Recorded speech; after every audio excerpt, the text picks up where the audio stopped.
Firstly, let me begin by wishing everyone a Shana Tovah, being that we're just literally at the end and conclusion of this sacred and rich month of Tishrei, which is the first month of the Hebrew year.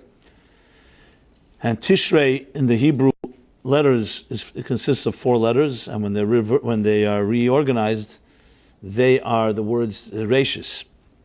In Hebrew, the word Rashis is essentially from the same root as Rosh Hashanah, Rosh, the head. And it's interesting, so the first month of the year is called the head of the year, as Rosh Hashanah is also called the head of the year. And the reason it's called a head, not a beginning, because in Hebrew the word for beginning is tchila. You say something begins, you say matchil, haschil, tchila.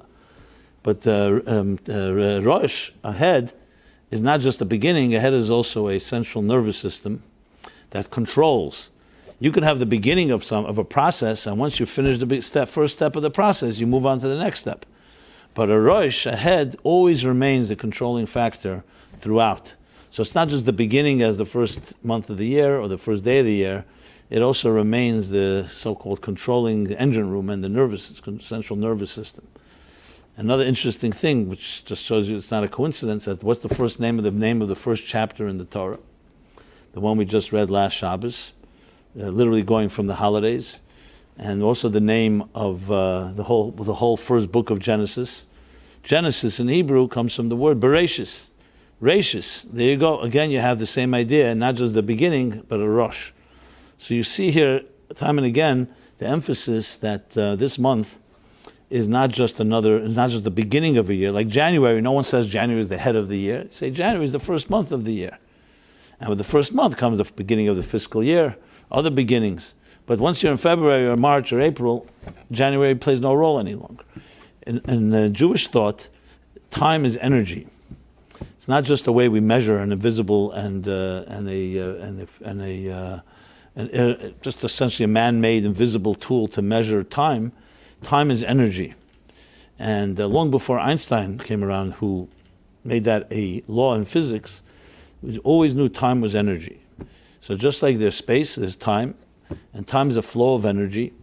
It's invisible, obviously, to the naked eye, but so is most energy. We don't see most energy. And the interesting thing about this energy is that it does not flow like we call the river of time. It does not flow like a river. It actually flows like a spiral, like a cycle. So think of it like a spring. So time travels this way. The energy flows in a cycle, in a spiral. Each year, it returns back to the same point where it was at the first point. That's why we celebrate our birthdays. Because a birthday isn't just you're commemorating I was born on this day 20 years ago, 30 years ago, whatever your age may be. But you're actually recreating that point of energy, that point in the axis, that point on the coordinates of the time and you were actually born. So the energy that existed when you entered this world repeats itself every birthday. And the same thing is with holidays. And if you think about it, it's a really profound and tremendous concept that time is not just, as I said, some invisible or man-made way we measure, but time is energy, and your birthday, as well as the collective birthday of the human race, which is Rosh Hashanah, and the same thing with Yom Kippur and Sukkot and Simchus Torah, and for that matter, this day, the time, the energy of that time comes back to that same axis. However, like a spiral, that's why I said not a cycle, but a spiral, because it comes back in a different plane. So it's not exactly the same, but it's the same point, which really means that when a certain holiday enters, a certain energy enters into the atmosphere of this reality of our world, and actually we have the opportunity to relive and recreate whatever that energy represents. So the new year is not just a beginning, as I said, January, a new fiscal year, a new year to start counting from just for technical reasons. It's actually a new energy enters, as the mystics, the Arizal, and as well as all the Balatanya, Rab Shneur Zalman, put it very eloquently and poetically, that as the year comes to an end, right before Rosh Hashanah, as the sun sets before Rosh Hashanah, the entire world goes into a type of spiritual comatose state, awaiting in anticipation for its contract to be renewed. And through our efforts, we renew that contract. So essentially, it's real renewal. That's why we see the high holidays as a completely new opportunity, like a clean slate, that whatever happened before Rosh Hashanah is the past. The fast, of course, affects us, and especially in our memories, and many times also physically. But in truth, you have completely new doors open up, new windows of opportunity open up. What we need to do is tap into them, because even if you get, let's say you dig a new well or a new oil well, you still need the pails and you still need the tools, the instruments, and the containers to draw that water or that oil out of the well. So even if the energy returns exactly to that point of energy of renewal, we need to do something that will take advantage and capitalize on that energy. It would be like someone sending you a blessing, but you have no basket, or you have no arms, or you have no pockets to contain or hold on to it. So the critical thing is that we have to understand this is the energy, but we also need to do something about it. So now as we come to the conclusion of the entire month, the entire so-called the head of the year, the first month of the year, which is like the central nervous system, it is filled with and rich with energy that is, whether we feel it or not, does not change anything.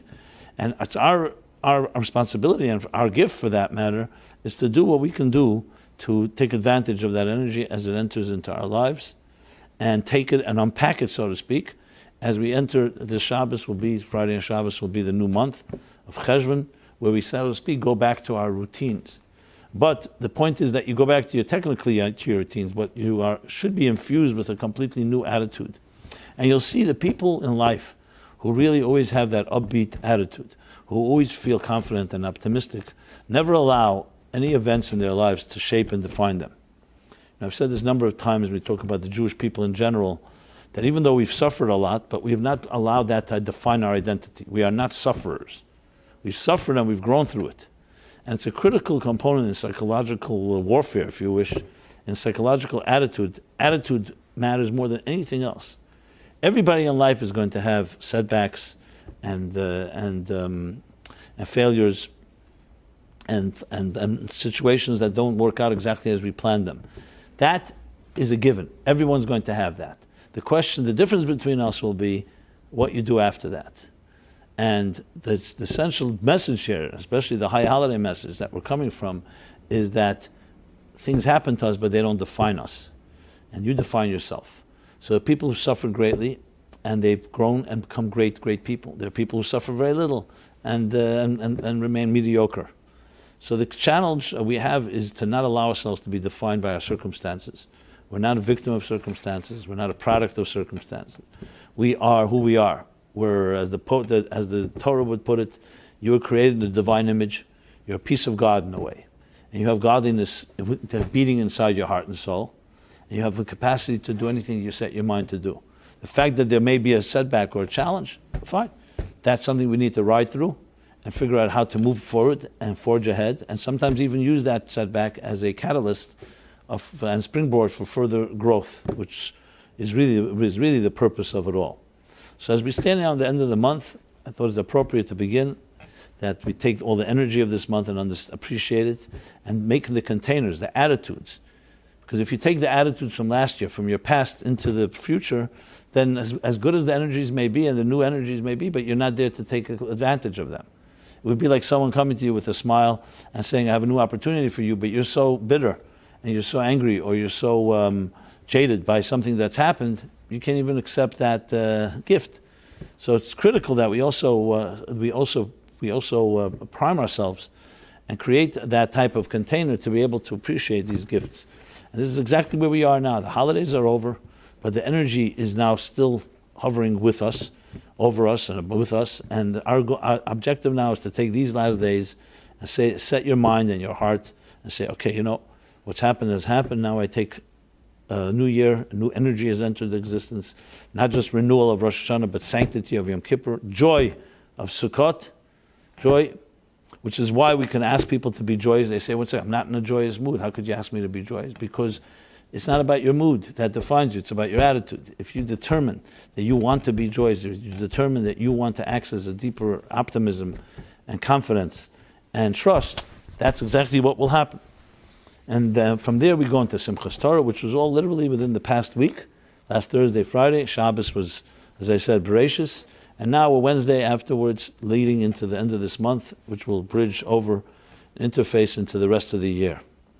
So everyone, I want to bless everyone that we should take advantage of these energies and create the right containers, and it should be a very blessed year, materially and spiritually, and only good news, and rebuilding both physically and also morally, and psychologically and mentally, which is just as important as the physical side. And everyone should be blessed in the classic, the blessing that we hear with the blessing of health, blessing of long life and healthy life, blessing of abundant parnasa, which is livelihood, and a blessing of peace in your own home, peace in your relationships, if it's marriage, with children, blessings of healthy children, and all that comes with the above. It should be an abundant year in all matters that your heart desires. So that's my opening blessing as we conclude this month, and we move on. The topic of this class is what are divine sparks and how are they relevant to our lives? As I've mentioned a number of times, the latest classes, the last few months, have really been user-generated, I should say. I mean, I give the class, but the topics have been really suggested to us by people. People like yourself, and so anyone who's interested in a particular topic, and you submit it, very likely we'll cover it, with not this week, next week, and some of the coming weeks. And this is a topic that we get the questions people ask us, and felt appropriate to discuss this topic. Now, for some of you, it may sound an esoteric topic. What are divine sparks in the first place? What are sparks? What are divine sparks? But as I hope I'll be able to try to convey, to the best of my ability, it's more relevant than you may ever know and may ever think, and actually can help somebody transform the entire way they live their lives. In the spirit of what I just said about how we set our minds, Because the key to every type of growth, which may sound simplistic, but it's really the key to everything, is awareness of your own strengths. I find that many people who have difficulties and challenges, that, as I said, we all have our difficulties and challenges. But what distinguishes one person from another is, as I said, how we navigate through them. But there's a deeper step. What makes one person navigate better than another is awareness. Just take an example. I use this example very often because it's a simple, easy example. A great swimmer, how would you define a great swimmer? So of course there's talent, there is skill, there's strength, there's knowing how to breathe, there's the techniques of good swimming in water. There's a method. You can't just go into the water and swim. You have to figure out how to swim, especially a long distance swimming. But the real secret to swimming, above all that, in addition to everything I mentioned, is the ability to navigate. For example, if a good swimmer is in the water and there's God forbid, a storm strikes, and the tide is a very high tide, what will the difference between a good swimmer and not such an average swimmer be? How they behave when the tide hits them. An average swimmer may try to fight the current, may try to and basically deplete their energy, and God forbid can be in a very dangerous situation. A good swimmer will never fight. What a good swimmer will know how to do is that this is the time to float. This is the time to perhaps gather strength and let the tide carry you, because you're not going to be stronger than it. So a good swimmer is not just knowing how to swim, it's also knowing how not to swim, when not to fight, when to allow yourself to be carried, when basically, as they put it, when to hold them and when to fold them. So it's really navigation is a key element in life that many people don't realize how important that is. But navigation comes with intelligence, because how do you know? How do you know when you should fight? How do you know when you shouldn't? Sometimes maybe you should be fighting and when you're being more passive. Maybe you should be more passive when you should be fighting, meaning fighting for what you're looking for. So that's why we need to have intelligence, and intelligence specifically means being self-aware. Know thyself. So a person is faced with a challenge. The challenge is a reality. You can't just tell somebody that you don't have a challenge, because it's there. And I'm not talking about a challenge, imaginative or one that's a fantasy. Let's talk about a real challenge. We all have challenges in life. The difference, but however, do you also know, just as you know what your challenge is, or what your difficulty that you're facing, or the setback, and so on, do you also know what strengths you have? And that's where most people fall short. They know the challenge, but they don't know that they also may have the strength to deal with that challenge. Because if you have the strength, so then fine, this is a challenge, but I also have strength, and therefore I'll have confidence to deal with it. And that's what a good swimmer or a good athlete or good in anything does. It's not that they can overcome any challenge. There's challenges that all of us are going to deal with, but they know that they have strength to navigate through it. and they understand their own strengths and their weaknesses, and they use them. So a very big part of life is to understanding not just what comes your way, what curveball comes your way, but also to know what inner strengths you have. Can anyone here claim, can anyone listening to this claim that they know all their inner strengths? Obviously not. How do we know? How do you know what you're made of? How many talents you have? How many gifts you may have that you have never even accessed? Sometimes the only way you access this is when you're challenged, because then you have no choice, so you have to dig deeper. So this is a vital component. That is why we study the Torah. We study especially the spiritual dimension, the inner dimension of Torah, the psycho-spiritual dimension, because it teaches us about what makes us tick. And when you know what makes you tick, you also get to know what your resources are like. What do you carry inside your soul right now? What's your strength, capacity? Even on a physical level, your muscles, how strong are your muscles? You only know what you know from your experience. Then you suddenly exercise or condition your muscles, and you suddenly realize you have a lot more strength, but you needed to exercise it.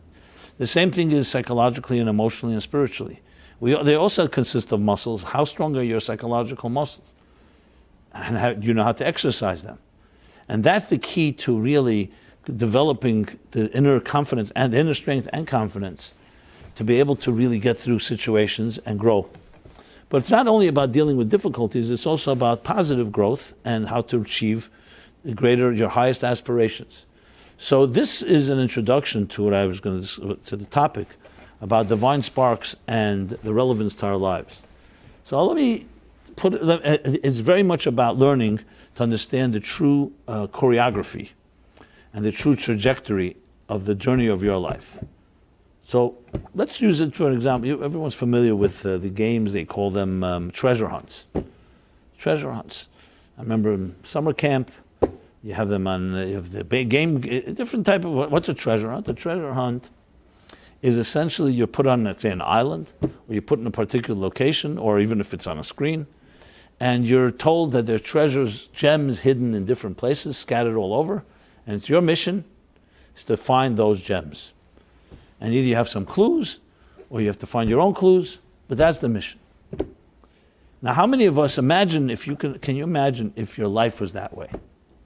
That the journey called life, life is a journey. It's a journey that begins from the moment when we're conceived or the moment we're born and continues through our lifetime. It's a journey.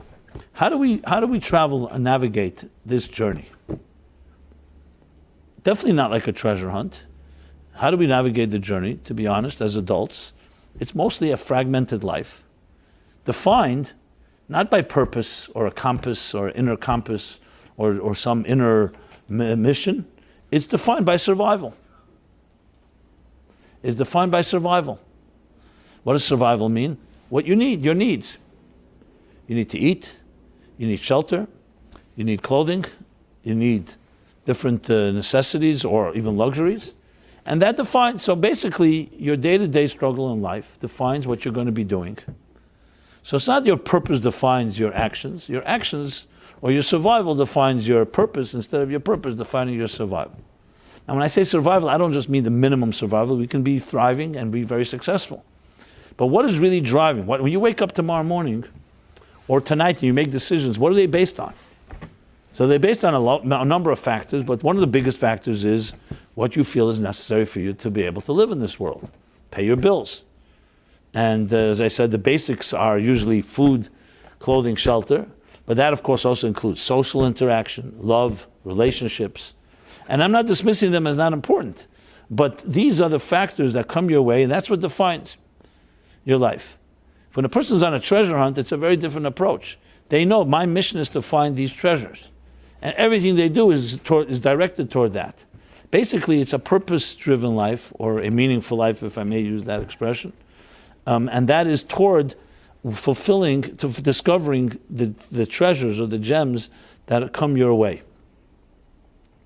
And that is essentially, in simple language, the essence of what is called a Kabbalistic concept, a mystical concept that's elaborated upon by the Chassidic masters, called the elevating, the discovery and the elevation of the divine sparks in this world. Now again, that sounds esoteric, but I'll explain it in very simple terms. It means the following, that each of us when we're born and we're sent to this world on a mission, are allocated with a certain amount of sparks. Sparks are basically opportunities, spiritual opportunities. However, they're embedded in all the activities and all the interactions of our lives, in the physical things we do, in the people we know, in the personality we have, in the places we will travel to, in the different opportunities that will come our way. So like, why is one person born in Israel, another person born in New York, or in California, or in Holland, or in Sydney, Australia? Why do some of us travel from one place to the next? So we may have all kinds of ostensible reasons. Our families travel for business, for pleasure. No. But there's a hidden choreography in each one of our lives. This by no means negates our free will, because our free will is how we will navigate through this choreography. But the bottom line is that your life is just it's rich with opportunities. You look at a good business person, a person who's running a successful business, and one thing you'll see, every success story has one key thing. Wherever they go, whoever they meet, 24/7, they're always on call. So they're always looking for an opportunity to either promote their business, for a client, connections, networking, etc., etc. Why? Because they are on a mission. Their mission is to get their business to succeed, and anyone they meet is for them a potential opportunity. Some opportunities work out better than others, but nothing is left of taken for granted. The same as when you send an astronaut into outer space, there's no question that an astronaut knows 24/7 they're on a mission. They can't just do whatever they want. Why? Because they have to fulfill a mission. They have to dress a certain way because of the elements, eat a certain fashion, and they're on a call. We human beings are the only ones in existence that have the ability to simply say, you know what, I'm going to do nothing. I have no mission, I have no purpose, I'm hanging out today. Look at animals, look at nature, the sun and the moon, the stars, water, the oceans. There's nothing in existence that has not have a calling. They all have a role to play. Bees never say, you know, we're on vacation, we're not going to cross-pollinate, and so on. The seasons come and go, everything in its time, everything has its role.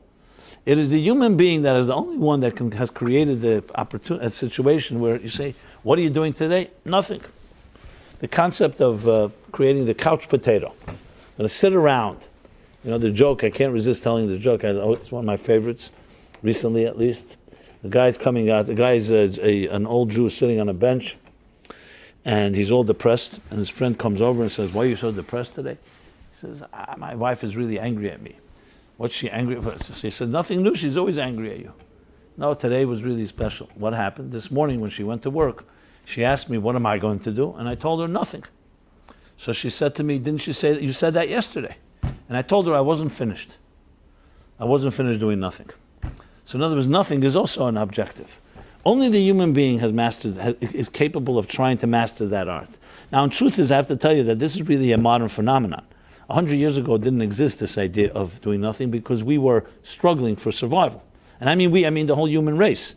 When you spent 8, 9, 10 hours toiling in a field just to make a sack, just to get a sack of potatoes so you can have dinner, you don't have really time to sit around and watch football, or to agonize and become neurotic over something that is non-existent, because you're busy surviving. I mentioned this a number of times. There was the admiral. Oh boy, will come to me. His name came over from Rickover.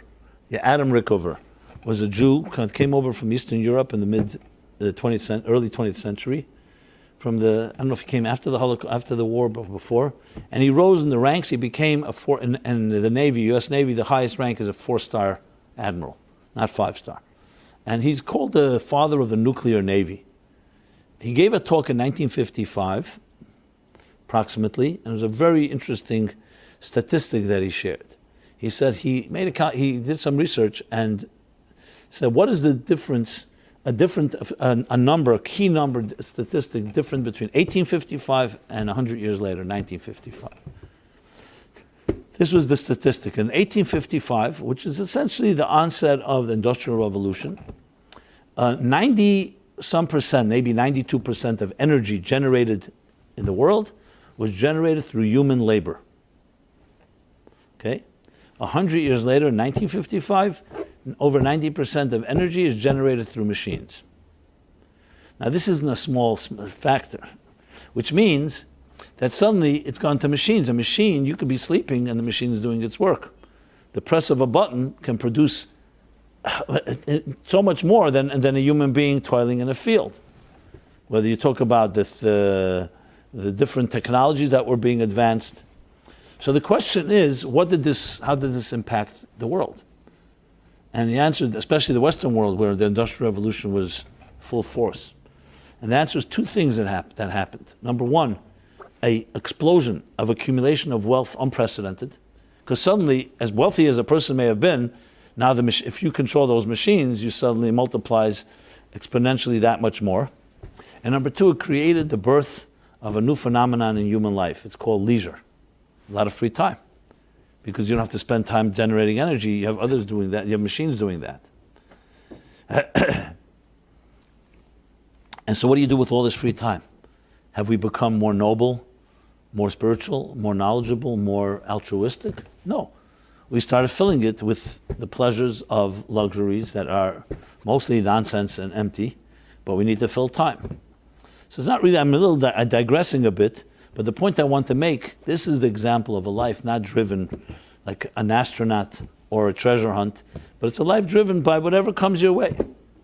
Now, this doesn't mean we can't accomplish great things, but it's a very different, by contrast, to what the concept that I'm describing, the divine sparks, which means that wherever you go, whatever you do, even sitting right now here, you have spiritual opportunities to release, and only you can do so. Here's one story that I always share, this story from the Baal Shem Tov. To me, it's a really a game-changing story, that if you really align your life to this approach, it really can change dramatically many things in your life. And I've used it in my own personal life, and I've shared it with many people. The story goes, the Baal Shem Tov was the founder of the Chassidic movement. And he lived approximately 300 years ago. Yeah. And he had different disciples and students. One of them was Rabbi Chaim Rappaport. Chaim Rappaport.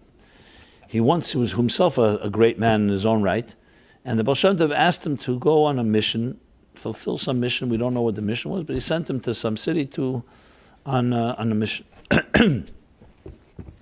He came back, mission accomplished, and the Baal Shem Tov insisted on knowing how he traveled to this place where his mission was, which seemed to be trivial details. Who really cares how he got there, whether he went this way or that way? It'd be like you go down Broadway or down Fifth Avenue. But since the Baal Shem Tov asked, so he recollected and said, well, it was a 2-day journey.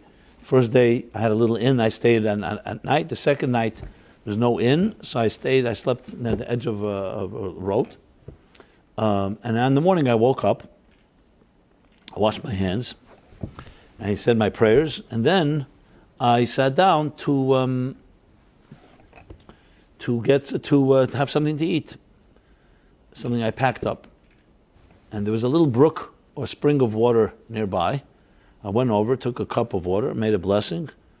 The blessing, Baruch Atah Hashem Elokeinu Melech Haolam Shahakal Niyah B'Dvarei, and I drank the water. The Baal Shem Tov, with excitement, jumped up and said these words. He said, that brook of water has been waiting since the beginning of time for you to come and make a blessing on it. That's the story. To me, it's a tremendous story of how to look at life. And I've traveled personally many places, speaking, book tours. I've been around. And I've been in places that I think some of them probably no Jew ever stepped before. At least not my knowledge. It's like sometimes you go into the woods. So Robert Frost said most people take the road most traveled on. And I took the road less traveled. There's a certain pleasure when you walk down a path that nobody has ever walked before. There's no path. You're the one that's the trailblazer. You're creating the path.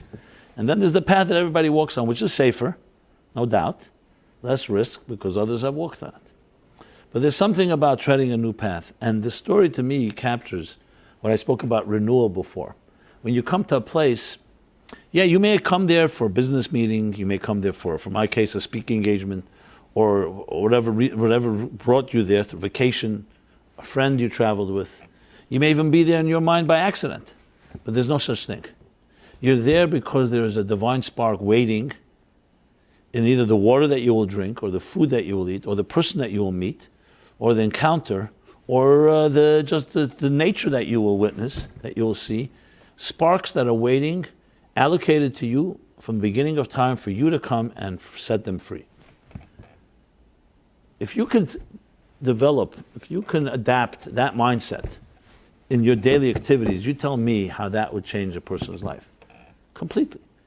It means, even when you're walking down the street, you may be walking, going shopping, or you're walking, just take a walk, or you're going to work, or whatever it may be, or meet a friend, or coffee. Yes, all those good reasons, but there's also a deeper reason. There's a choreography to our lives.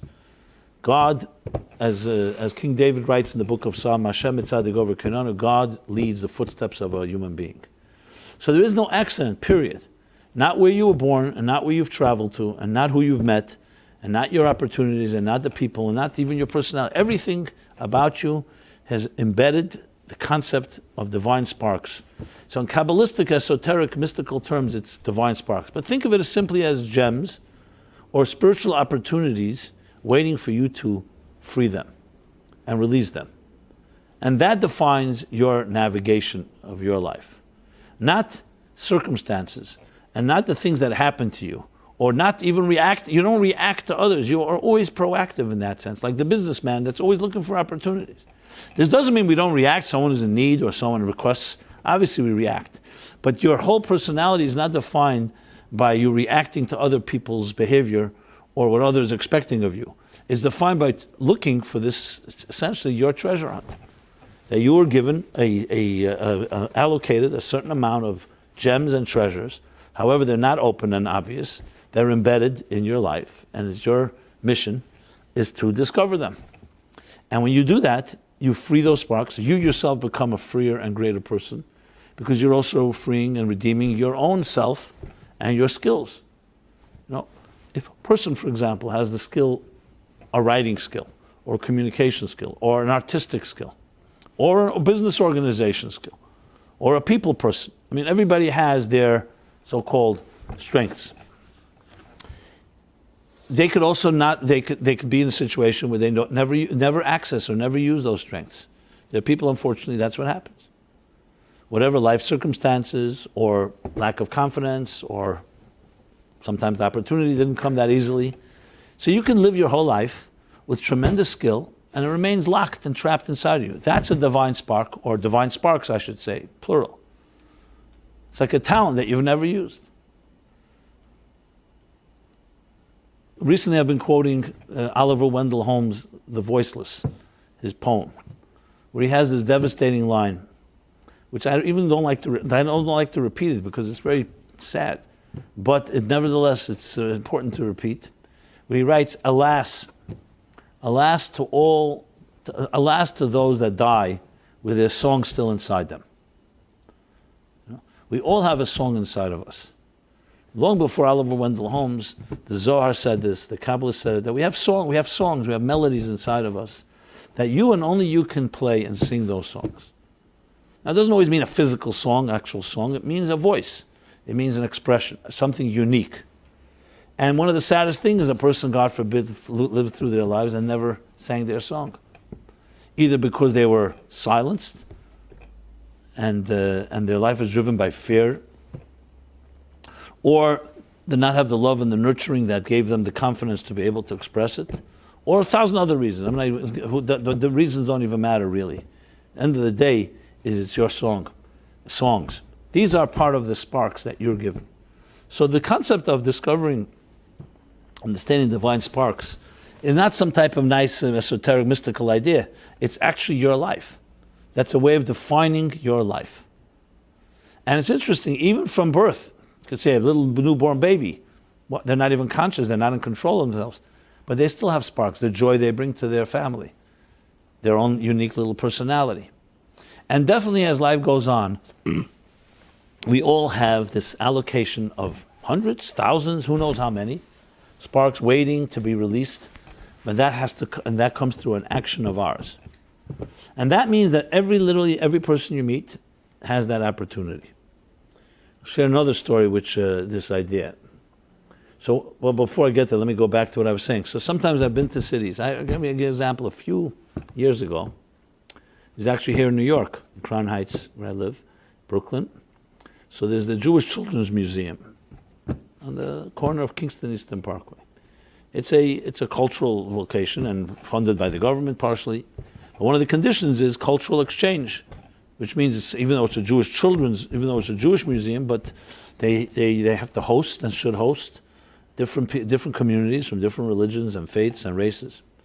One day I get a call from the director of the museum that there's a group of Sri Lankan monks coming to visit. Around 25, 30 monks from Sri Lanka. Now, I've never been to Sri Lanka. Anybody here been to Sri Lanka? And I definitely didn't meet any Sri Lankan monks. And he asked me to share a few words. Since they're coming, he asked me to do that. So fine. I arrived. We're sitting in a little auditorium, a screening room. What are they called? A little theater. So I decided I met them. They were all dressed in these bright orange robes. Very fine, nice, very disciplined. They sat in the front row.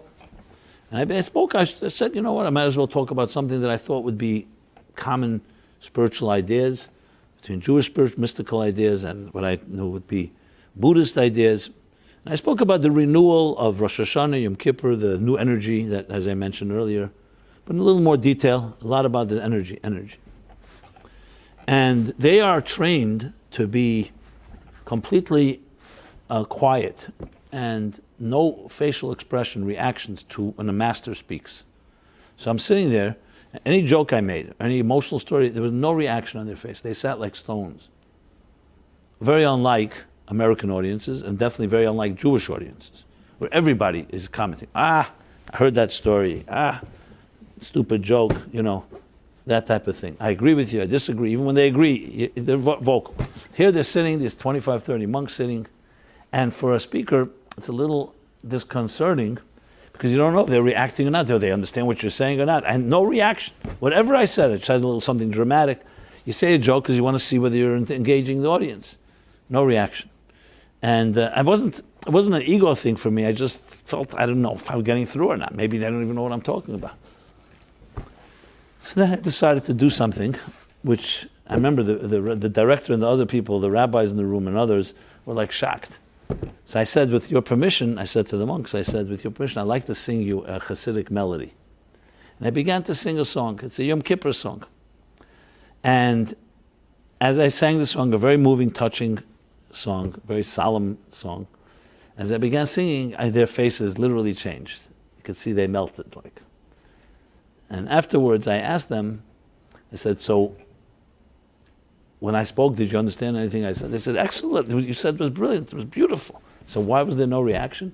We're trained not to react. What about the song? They said the song, we couldn't control ourselves. Because the song has a different power. But the reason I'm telling the story is because I felt a certain, I know the word is pride. I felt I tread a new path. I don't think these Sri Lankan monks ever heard this Yalla Niggin song from Yom Kippur, of Yom Kippur. So it was very similar to the story of Reb Chaim Rappaport, that maybe from the beginning of time, these Sri Lankan monks have been waiting for a guy like me to get up and sing them a song like that. This is an example where you look for opportunities. You don't wait to react. And I'm not saying this to toot my horn, obviously. I'm just saying it as an example. That means you're always in the proactive mode. You're always initiating because you're looking for those treasures, and you never know where they're going to be. The Baal Shem Tov has another tremendous line. He says that a soul comes down to earth at times and lives 70, 80 years. It wears and tears 70, 80 years just to do a favor for another person. The thing is, we don't know which person that is and which favor it is. So it's just a way of looking at life, that you're looking at life not just about me, and how can I survive, and how can I grow, but you really see yourself, you're a messenger, you're an ambassador of hope, of life-affirming messages, of divine sparks, and it's treasures. These are not just obligated, they're treasures. They're your treasures, but they're like a treasure, and they're hidden, they're embedded, they're concealed. And who's going to find them? You. And every moment is that opportunity. Right now, as we sit here, tomorrow morning, tonight, whatever you're doing. Another example, these are stories that I've told them in the past, so some of you may have heard them. It doesn't matter, it just captures the idea. I was going on a Shabbaton to the Hamptons a number of years ago. It was Friday afternoon. I stopped at a local gas station in one of the towns there, on the way on the Long Island Expressway. I finished filling up my car, and right next door to the gas station was a club. And I saw that there was be a party tonight. And there was a parking attendant, comes over to me and says to me, "Are you staying for the party?" He's going to park my car. So I said, "No, I'm going to another party." So he said, "What kind of party?" I said, "I'm going to what's called a Sabbath, Shabbat party." And he became very intrigued, and he said to me, "What is that?" I told him what Shabbat is. He was maybe a 19-year-old, 20-year-old guy. And we talk, he says, "What do you do?" So I said, "I'm a writer, I'm a speaker, I teach." "What do you teach?" "Spirituality, psychology, Jewish ideas in a universal context." And he asked me to put him on our mailing list, on our email list. He wants to get the material. Fine. So I took his email, and we parted ways. I went off to East Hampton, and that was that. I went back to New York after Shabbos the next day, Sunday morning. And I gave it to my office, the address, and that was that. I never thought I'd hear again about this. Almost 7 years later, 7 years, I receive an email from him. He says to me, "You probably don't remember me. I was like this you probably look like some type of hick kid hanging around in some club. I was parking cars, and you gave me, and ever since you've been sending these emails. I want you to know that I am Jewish, and unfortunately both my parents were killed in a car accident when I was young, and they split up our family, and they sent me off first to relatives, and this foster home, that foster home. Messy life. I've never really got any education, but in the last 7 years since I've been receiving your emails, I need you to know that you have become my source for everything that I do Jewish." And he started describing, he says, "Your email, I pray with the Rosh Hashanah email, and the Yom Kippur one, and your Sukkot one." He knew Hanukkah, he knew dates that most people don't even know. And he says, "I don't go to synagogue, but this became my source. And I can every week I would get the emails from you, and I continue to get, and I just wanted you to know that." And I thought to myself, I remember I was obviously moved by the story, and I said to myself, why is technology here on Earth? Why were we given technology? Most people will answer, scientists figure out technologies, and now we have to exploit it and for our own entertainment and satisfaction and socializing and maybe making money or whatever it is. But that's not how the divine spark attitude, the lens of a mystic looks at, that technology is a force in nature that God placed for us to redeem its sparks.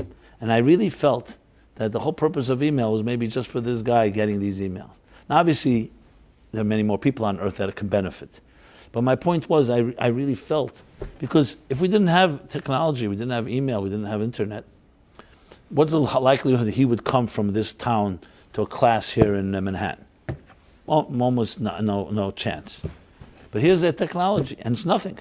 All you do is press a button. You don't even have to add any effort. There's no postage, there's no money, there's no extra effort. So I became quite obsessed with harvesting emails. I started gathering emails because I said to myself, it's the easiest way to reach people with a message and no extra effort. And I've told people say, okay, give me an example. What can I do that's proactive, that helps redeem sparks? I'll tell you, what you can do. Build yourself a little email list. That's not just for your own business, but you see a good inspiring line, a warm thought, Share it with people. No cost, almost no time. You don't even have to write it yourself. You can find something today. It's so easy, you just forward it. And you can change a person's life. Because you never know who needs a voice of hope or a voice of trust or just a loving, kind word. It's only a technology that is changing the world, but no one really thinks of it. What's the heart and soul of technology? So technology. As a matter of fact, many people lament the fact that technology, with all its advancements and communications, with all its connections, we've never been more disconnected. Has technology actually helped, let's put it this way, for us to love each other? I know there's J date and this date and that date. Maybe something came of that. But has technology actually made us better human beings? We really care about each other more. Now, if you love someone, we used to always say about technology, junk in, junk out. If you love someone, technology can enhance that. But if you don't, it's not going to change anything. I was sitting in a car with a friend of mine I hadn't seen for many years. We were both being driven to a wedding. I thought we have an opportunity to talk to each other, catch up. He's busy texting. You know, that's the latest. So I'm like, you know, I'm trying to get his attention. And he's just busy texting. He keeps making with his hand like that. So what do you think I did? I texted him. I'm sitting right near him. I texted him. And I wrote to him, hey, hi, I haven't seen you so long. And he looks at the text, I remember. He's sitting near me, literally like this. And he looks at me, he's like somewhat this oriented, huh? Yeah. He says, are you texting me? I said, yeah. He says, why are you texting me? You're sitting right near me. I said, because I can't get your damn attention in the last hour. So he says, okay, I'll get back to your text shortly. You know, that was basically. So technology. You know, you think, when was the last time you had a eye-to-eye, heart-to-heart, soul-to-soul conversation with someone without any distractions? Not checking your texts, not checking anything. You know, I rue the day that someone's going to come up with a virtual mother. Instead of having a mother cradle a child, we'll have a computer do it, and it'll feel like it's a mother. You know, it'll be exactly like a virtual mother or something. I'm not here to attack fire brimstone technology. I'm trying to point out how divine sparks take a whole different way of looking at life. That's not just there. It's there for you to find the treasure within it in some way to make the world a better place, put it bluntly. And each of us has our own skills, our own opportunities. And when you look at things that way, your life changes. Because you're no longer just of someone that's that's riding along this merry-go-round or roller coaster called life, but you are actually seeing every twist and turn, and even setbacks, as an opportunity, as a treasure, as a gem, or in the language of the mystics, as a divine spark. And like any divine spark, it's trapped inside some object, and you have to free it. You free it by using it for the right purpose. The water has been waiting from the beginning of time for you to come make a blessing. A person has been waiting for you to sit near them, seemingly by accident, in a commute, and say a kind word. Maybe all of existence has been waiting for you to do that. And so on and so forth, all the different opportunities that come our way. So the concept of divine sparks is a tremendous revolutionary concept, really. It's like saying what you see is not what you get. You look at around a room, you see things. You walk down the street, you see things. You hear things. You taste, touch, and smell. That's the surface level. But there's a hidden choreography behind your life. And waiting for you to align yourself with it. Waiting for you to navigate, to travel on that path. But most of us get so consumed with the superficial and with the immediate that we don't even notice. We don't hear the music.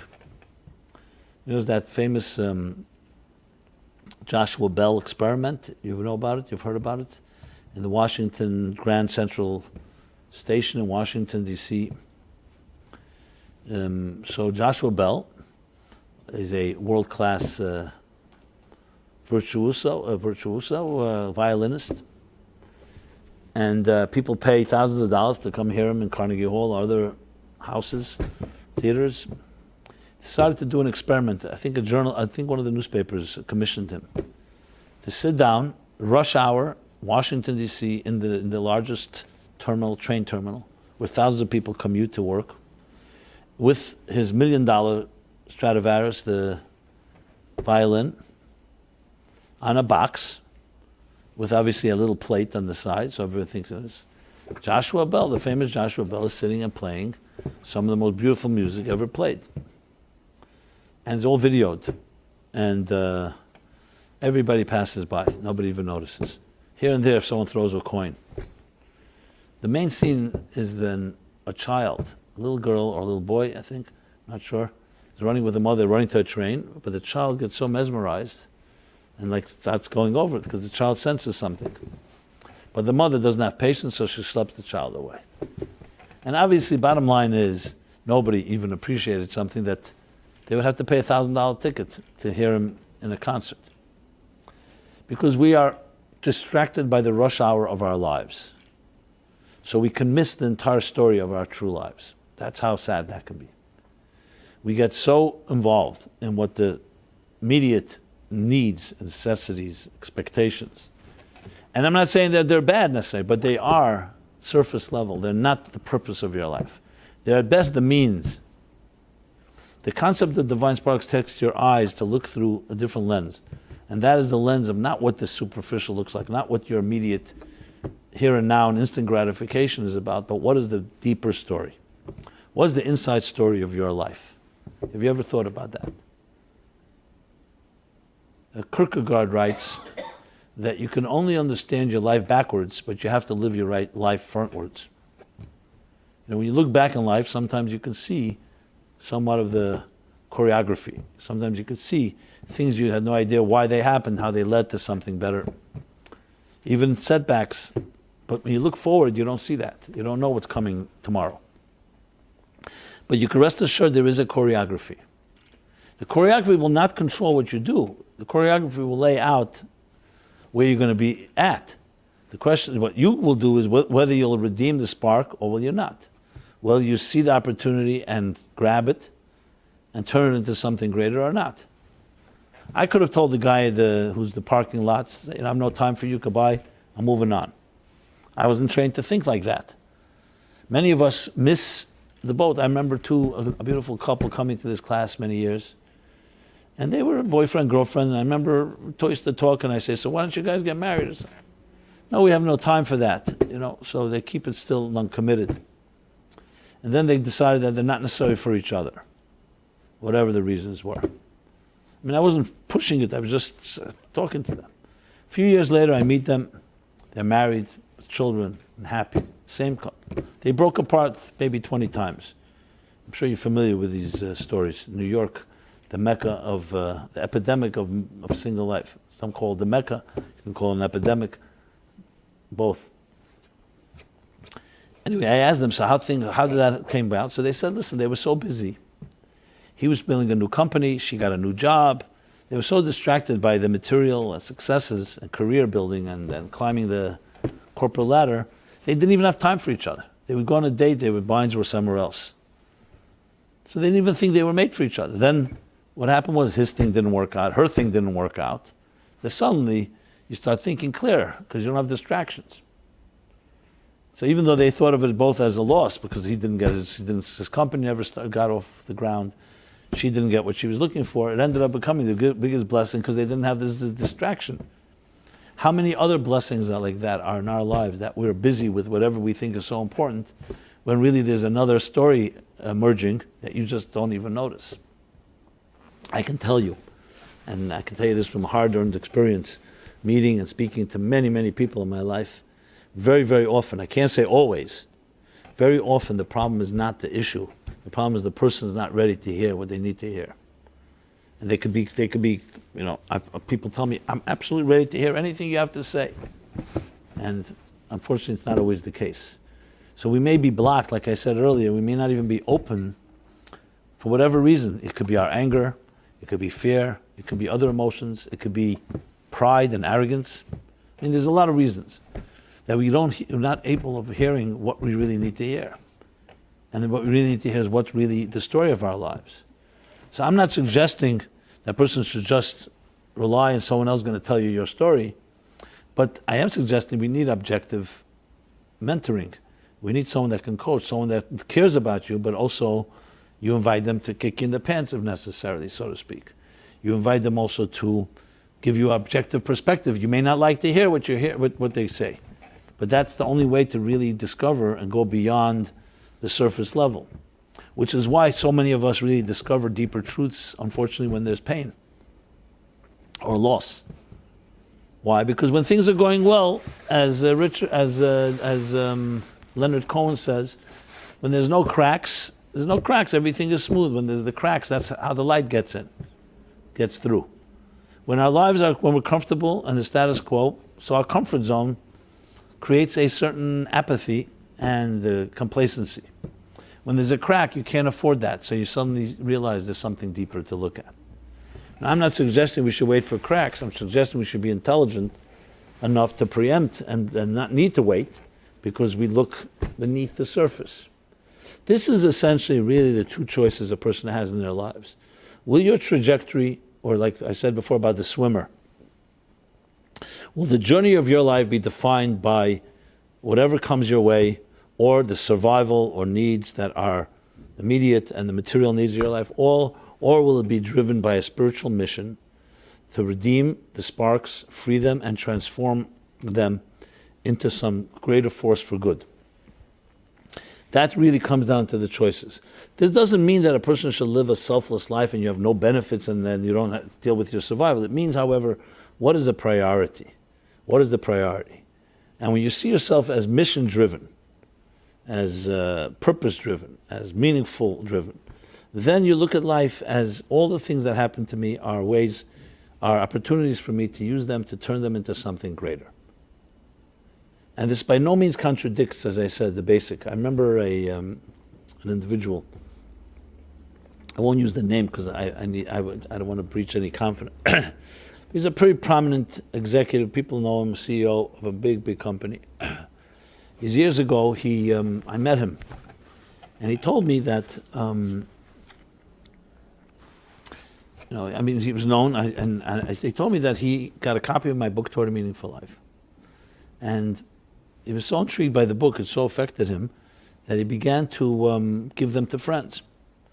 To the point that in one of the chapters in the book, it says there that in a way to, let's say you're running a business. So that a successful business, you're making money, and everyone's happy. And it's an ethical business. Let's assume all that. But is it purpose-driven? Is it about finding those divine sparks? So one of the suggestions I write in that chapter on business and money, I believe it is, business and wealth, is that to put a charity box on your office desk, not just in your home, your office desk. Why? Because it's a reminder that even in this so-called dog eats dog and hostile market negotiating world of Wall Street, it's a reminder that charity, it's like somewhat of a taming of the beast of pure raw greed and capitalism. To have a charity box on the table, on the desk. So he decided to do that. He had some of these high-powered meetings, and he would always, at the end of the meeting, put a few coins in the charity box and ask everyone else to do this. Then he'd give them a copy of my book. She said he had a few cases of books. He says it changed his whole life and his whole business. Why? Because until then, he was like two personalities. Dr. Jekyll and Mr. Hyde. At work, at home, he was like Dr. Jekyll, fine, refined, father, husband. When he came to work, he was known as a shark. He was known as a real tough negotiator. He says suddenly in meetings, we're putting money in a charity box. At the end of a meeting, the meeting still went on. That business didn't change. Giving them a book. And people started seeing that I'm a human being, not just a tough businessman. And began to create conversation. He said, I had a whole deal with a negotiation with some Japanese companies, and they have their own traditions, and they were very intrigued by this, the idea of a charity box, of all places in the office. He says it created a different dialogue. We created a trust. We started realizing that we're also souls, not just business people here. So what's another example of what divine sparks are? This doesn't mean, in other words, it's adding a dimension to life that is not compromising the outer dimension, it's just adding an inner dimension, an inner choreography. And it could very well be that the business meeting is not so much for the business deal, but for this purpose of two souls communing and bonding and connecting. Now, And these ideas are foreign to some of you. I would definitely encourage you to explore them further and study and realize.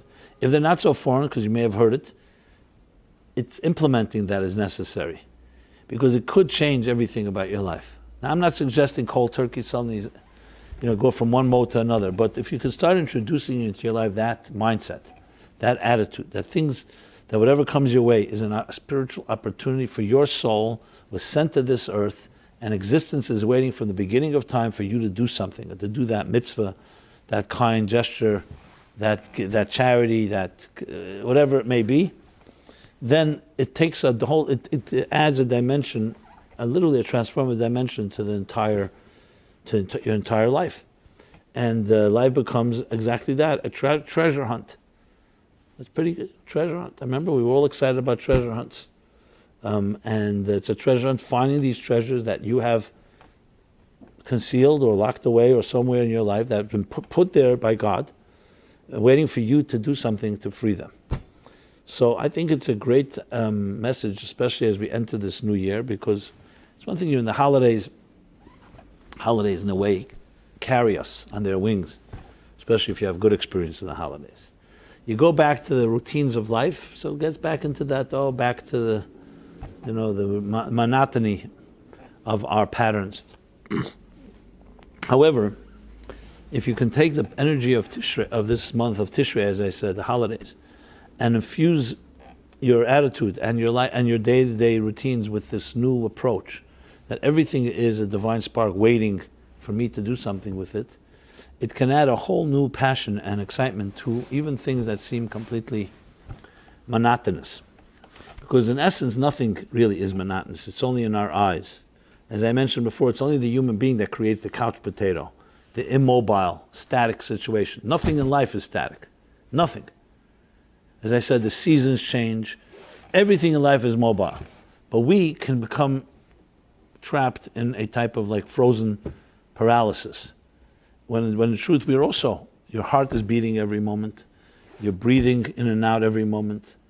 And it's all really a journey. So what we do when we become more sedentary and immobile, we're essentially fighting the flow of life. I mentioned the cardiologist that comes to the class once in a while. Very difficult life, very difficult. He always tells me, I remember him telling me, I wish I had one day of complete animal bliss, peace. Being that he was a cardiologist, I decided to, in a humorous way, I said to him, so what do you mean, like complete bliss, like a flat line? So he says, no, not that. If you ever look at a cardiogram, a healthy heart better not be a flat line. A healthy heart, the cardiogram looks like this. It's a wave, peaks and valleys. A flatlining means that the heart has stopped, God forbid. Now, you don't want to have extreme peaks and extreme valleys.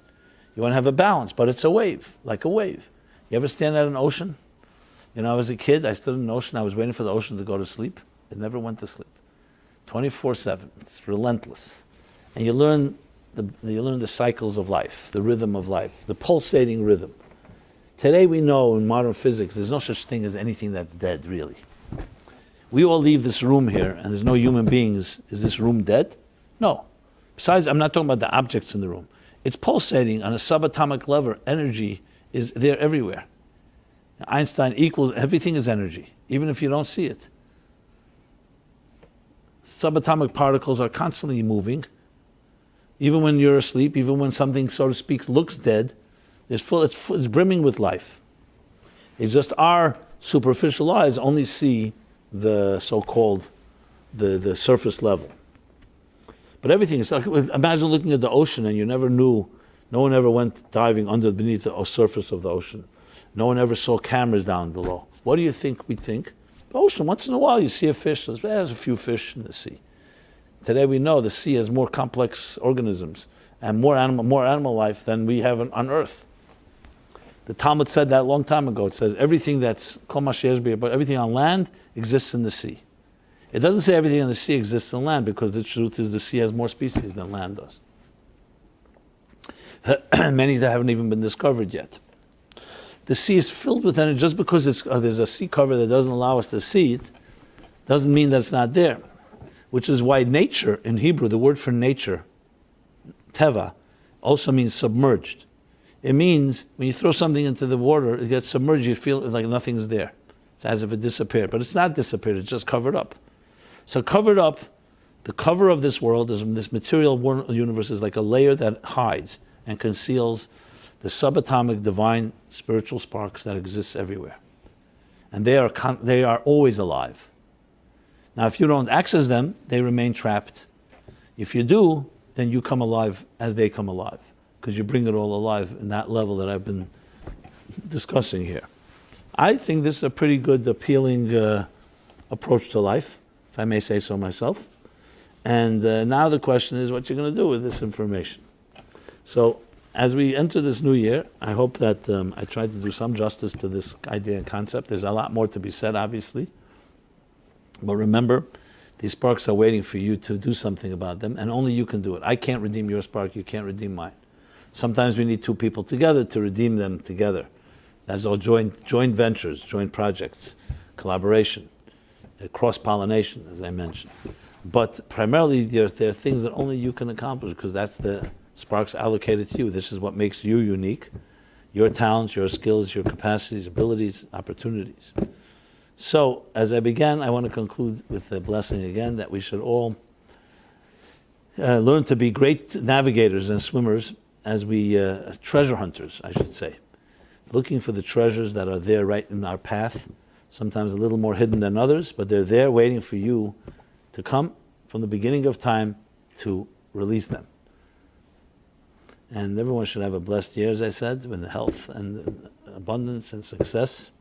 I want to give you my personal blessing as well, due to your challenges, that you should only grow from them, and should only be revealed blessings going forward. And we're here every Wednesday night, and please see the Meaningful Life Center as a partner with you. We intersect in this mission of finding these sparks. I can say that you're sitting right here in this class began in 1982 and never stopped since. 1982 till today is what? 92? 2002? 36 years almost, 35 years. And probably 30, 40,000 people have come to this class, if not more. And I find that to be a tremendous thing, because it's all 35, 40,000 sparks. And who knows what one spark sparks another and ignites another. So I want to share with you that I think all of us can do things similar to that. Things that are good, make sure you perpetuate it. Don't stop good things. That was my commitment always, that I would never stop the class. Even though in the beginning I didn't know where it's going to go. It wasn't even planned. One guy came to me looking for inspiration. He brought a friend. We hit it off. Another friend brought a friend, and a friend brought another friend. And we went on like that. It was then Wednesday night, Thursday nights, then it moved to Wednesday. To the point I remember one Wednesday night, I was sitting at home, and it was Shavuos night, holiday. And suddenly the bell rings. And I realized that, we didn't have emails then. They had a bunch of people suddenly here. Like 4 or 5 people came to the class. It was Wednesday night, but it was Shavuos night. And I'm all dressed up. I just came back from shul, from the synagogue. The table is all set. We invited them in, obviously, and they're all like, say, why is it so beautiful? I said, because you're here, special guests. They say, yeah, but we were here last week too. I said, special reasons. And they had a festive Shavuos meal, not knowing at all what it was till I told them later. But that's to the extent that I always maintained it, no matter what. And I look back and I think to myself, it's a lesson for all of us, because when you see life with divine sparks everywhere, how could you stop something like that? And that's what my blessing to you, that you should see that, have that focus in life to know what's primary and what's secondary. The primary thing is the freeing of the sparks, of redeeming them, of the redemption of these sparks. You do that, you can't imagine how much it gives you in return, enriching your life and your experiences and your whole future trajectory. So God bless you all in that sense, and we will be here continuing every Wednesday night. If you haven't left your email address, please do so, those online as well, because then we can notify you in case, firstly, if there's a change, like if the class, for some reason I'm traveling, so then the class would be only online, or in general to stay in touch and take advantage of all the resources of the Meaningful Life Center. And with that, everyone have a very pleasant and beautiful, blessed week and blessed year. Thank you very much.